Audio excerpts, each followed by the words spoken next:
about the grave injustice and violence taking place in Khagrachari, Chittagong Hill Tracts of Bangladesh. On September 23, 2025, in Khagrachari, a young indigenous school girl just in class 8 was brutally raped by 3 settlers while returning home from private tuition. She was later found unconscious and taken to the hospital. Police have arrested only one of the perpetrators while the other 2 remain at large. This is not an isolated case in Chittagong Hill Tracts.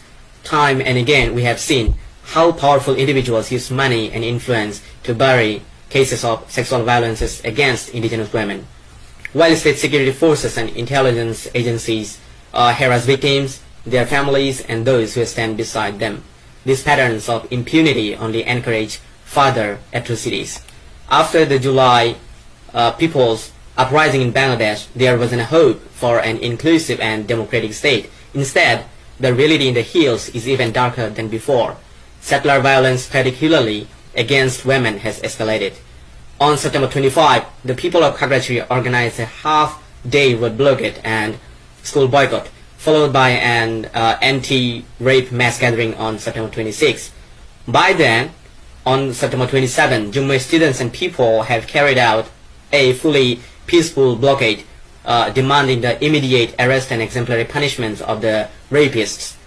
But during this just and peaceful movement, illegal Bangladeshi settlers, with direct support of Bangladesh Army, launched a planned and brutal attack.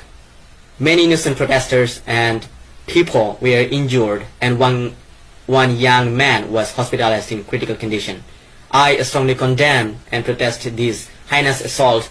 I also agree with the demands that until our rightful demands are fulfilled, the Jumma students and people will continue an indefinite strict road blockade.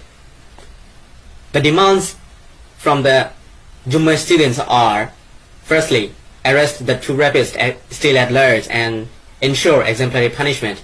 Secondly, bring to justice those who carried out the planned attacks on peaceful student protesters. Thirdly, ensure proper medical treatment for all the indigenous students injured in the settler attacks. Fourthly, investigate and deliver justice for the coordinated settler assaults in Mahajanpara and those other areas of Khagrachari on September 27. Yet, while these crimes and assaults continue, the national media remains silent. Instead of covering the anti-rape movement and the suffering of indigenous peoples, they are only promoting tourism in Chittagong Hill Tracts. The silence protects the perpetrators and deepens the injustice. As a student, I stand